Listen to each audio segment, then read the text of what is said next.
नमस्कार।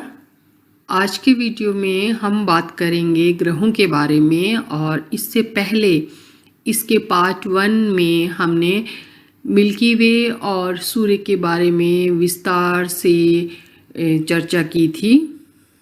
सौरमंडल का सबसे महत्वपूर्ण जो घटक हैं वे हैं प्लैनेट्स। और प्लैनेट जो शब्द है वो ग्रीक शब्द प्लेनेटस से निकला है और जिसका मतलब होता है वांडरर, यानी घुमक्कड़, जो घूमता रहे। तो इस प्रकार से हम ये कह सकते हैं कि जो प्राचीन ग्रीक वासी जो थे उन्होंने सूर्य के चारों ओर जो घूमने वाले ग्रह थे उनका नाम उन्होंने प्लैनेट रखा। और सौरमंडल के प्रधान सदस्य होते हैं ये जो स्वयं प्रकाश मान नहीं होते बल्कि सूर्य के प्रकाश से ये प्रकाशित होते हैं। और ग्रहों के पास अपना पर्याप्त गुरुत्वाकर्षण बल होता है जिससे इनका जो स्फीरिकल यानी जो गोलीय स्वरूप होता है वो अपना ये ग्रहण करते हैं। और ये जो 8 ग्रह हैं ये सूर्य के चारों ओर एक अंडाकार कक्ष यानी इलिप्टिकल ऑर्बिट में चक्कर लगाते हैं। और सूर्य से लेके अगर हम जो नेपच्यून है वहाँ तक की ग्रहों की बात करें तो उनकी जो दूरी है वो नियमित क्रम में बढ़ती हुई जाती है, जिसे मैं पहले हम बात कर चुके हैं कि जिसे AU यानी एस्ट्रोनॉमिकल यूनिट में मापा जाता है। और वो जो नियम है जिसके अनुसार उसका आकलन किया जाता है उसे बोर्ड्स नियम कहा जाता है। और सुविधा के लिए हमने जो ग्रह हैं उनको 2 भागों में विभाजित किया हुआ है। और अगर हम ये यहाँ पे इस मॉडल को देखें तो ये दिखा रहा है कि किस प्रकार से जो ग्रह हैं वो सूर्य के चारों ओर चक्कर लगाते हैं। यद्यपि ये पाथ जो है वो यहाँ पे पूरी तरह से इलेप्टिकल नहीं दर्शाया गया है, लेकिन ये इनका जो पाथ है वो अंडाकार कक्ष में होता है। और ये एंटी क्लॉकवाइज यानी पश्चिम से पूर्व की ओर सूर्य के चारों ओर चक्कर लगाते हैं।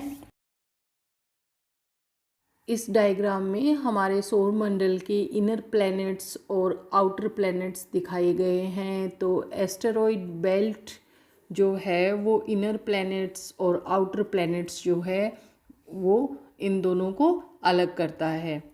और यहाँ पे एक बात और जो उल्लेखनीय है कि यदि हम पृथ्वी से देखें तो नग्न आँखों से हमें 5 ग्रह दिखाई देते हैं, जिसमें मरकरी, वीनस, मार्स, जुपिटर और सैटर्न।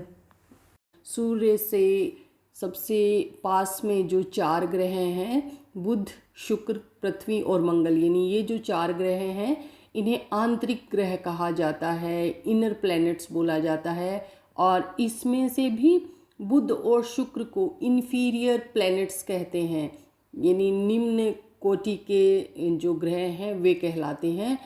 और ये चारों को इनर सर्कल में शामिल किया जाता है। ये चारों ही सूर्य के निकट हैं और अधिक कॉम्पैक्ट यानी सघन हैं, चट्टानी ग्रह हैं सारे के सारे।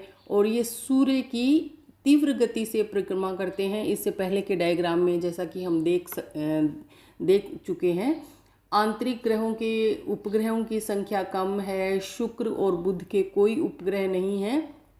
और इन ग्रहों में सबसे बड़ी जो है वो पृथ्वी है। और यहाँ पे जो डायग्राम दिखाया हुआ है इसमें इनका साइज़ हम देख पा रहे हैं। और ये ब्लू कलर की जो पृथ्वी है वो सबसे बड़ी यहाँ दिखाई दे रही है। और ये वाइट कलर में जो वीनस है वो लगभग पृथ्वी के समान आकार का है, लेकिन फिर भी थोड़ा सा पृथ्वी से ये छोटा है, इसीलिए इसको ये वीनस और पृथ्वी जो हैं वो ट्विन स्टार्स कहलाते हैं। ये जो सारे प्लैनेट हैं वो बाह्य जो ग्रह हैं उनके मुकाबले आकार में छोटे हैं, लेकिन इनका घनत्व उनसे ज़्यादा है। और इन्हें चट्टानी ग्रह होने के कारण, पृथ्वी के समान होने के कारण इन्हें पार्थिव ग्रह या टेरेस्ट्रियल प्लैनेट कहा जाता है। और इनकी संरचना लगभग एक समान है। और अपनी धुरी पर शुक्र को छोड़कर सभी ग्रह पश्चिम से पूर्व की ओर चक्कर लगाते हैं। यानी ये दो प्रकार की जो गतियां करते हैं, परिक्रमण और घूर्णन, यानी एक ये अपनी ऑर्बिट में घूमते हैं और दूसरा अपनी एक्सिस पे घूमते हैं। तो ऑर्बिट में सभी ग्रह पश्चिम से पूर्व की ओर ही घूमते हैं, लेकिन जब एक्सिस पे घूमने की बात आती है तो इन इनर प्लैनेट्स में वीनस एक ऐसा ग्रह है जो पूर्व से पश्चिम की ओर यानी उल्टा घूमते हुए सूर्य के चारों ओर चक्कर लगाता है। और अब हम बात करते हैं आउटर प्लैनेट्स की। तो आउटर प्लैनेट्स में भी बृहस्पति, शनि, अरुण और वरुण, चार जो ग्रह हैं वे शामिल हैं। ये आकार में जो इनर प्लैनेट हैं उनसे बड़े होते हैं और इनके उपग्रहों की संख्या बहुत ज़्यादा है इनर प्लैनेट्स के मुकाबले, और इन चारों की ओर वलय यानी रिंग्स पाई जाती हैं, और सैटर्न की जो रिंग्स हैं वो तो बहुत ही खूबसूरत दिखाई देती हैं। और आंतरिक ग्रहों की अपेक्षा ये बाह्य जो प्लैनेट हैं या आउटर प्लैनेट्स हैं वो धीमी गति से रेवोल्यूशन करते हैं, यानी सूर्य के चारों ओर जो चक्कर है वो धीमी गति से लगाते हैं। और बृहस्पति के जैसे होने के कारण इन्हें बृहस्पति या जोवियन प्लैनेट्स भी कहा जाता है। आउटर प्लैनेट्स जो हैं उन मोस्टली उनकी जो रचना है वो हाइड्रोजन और हीलियम जैसे हल्के तत्वों से होने के कारण ये हल्के हैं, और किंतु इनका जो वायुमंडल है वो अधिक सघन है। इनर प्लैनेट और आउटर प्लैनेट्स को समझने के बाद सबसे पहले नंबर आता है बुध ग्रह का। और बुध जो है वो सबसे छोटा है, सबसे स्मॉलेस्ट प्लैनेट है हमारे सोलर सिस्टम का, और सबसे निकटतम है ये सूर्य के सभी ग्रहों में। और सूरज से इसकी जो दूरी है वो 57.91 मिलियन किलोमीटर है। बुध का कोई भी सैटेलाइट नहीं है, और इसको अपना जो ऑर्बिट है उसका एक राउंड लगाने में या एक परिक्रमा करने में 88 दिन लगते हैं, और इसका रोटेशन पीरियड जो है वो 58 दिन 15 घंटे और 30 मिनट का है।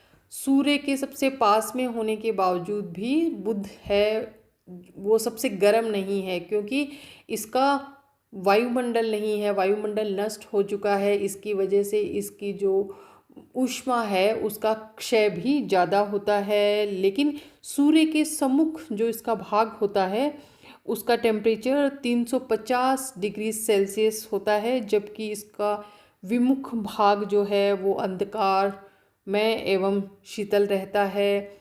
बुध आकाश में सूर्य उदय होने से 3 या 4 घंटे पहले उदय होता है, और उदय होने के 2-3 घंटे बाद ही अस्त हो जाता है। इसे मॉर्निंग स्टार भी कहते हैं, और प्राचीन जो ग्रीक लोग थे वो इसे अपोलो के नाम से भी पुकारते थे।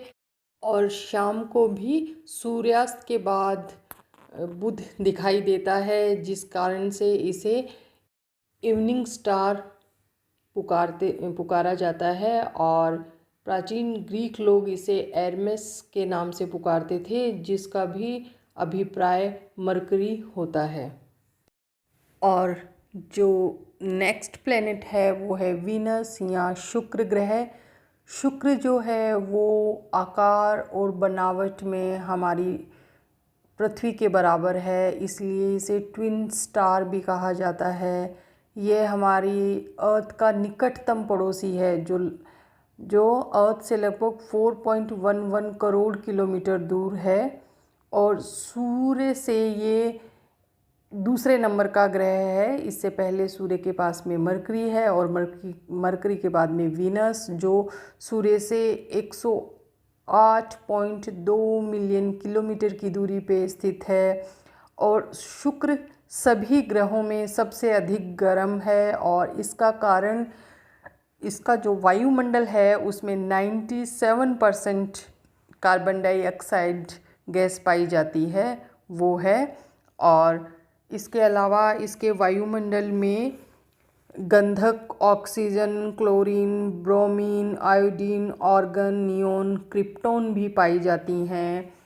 और सूर्य के सम्मुख जो इसकी सतह है उसका तापमान औसत रूप में 480 डिग्री सेल्सियस के करीब रहता है। और शुक्र को सूर्य की परिक्रमा करने में, यानी इसका जो ऑर्बिटल पीरियड है वो 225 दिन का है, और अपनी एक्सिस पे इसे घूमने में 243 दिन लगते हैं। यानी इसका जो एक दिन है वो इसके एक वर्ष से भी बड़ा है। और इसकी जो दूसरी मुख्य विशेषता है वो ये है कि ये अपनी धुरी पर पूर्व से पश्चिम की ओर घूमता है, यानी जिसका जो रोटेशन है वो क्लॉकवाइज होता है। और ये सबसे चमकीला ग्रह है, और सुंदरता की देवी वीनस के नाम पे इसका नाम वीनस रखा हुआ है, और इसे इवनिंग स्टार यानी भोर का तारा भी कहा जाता है।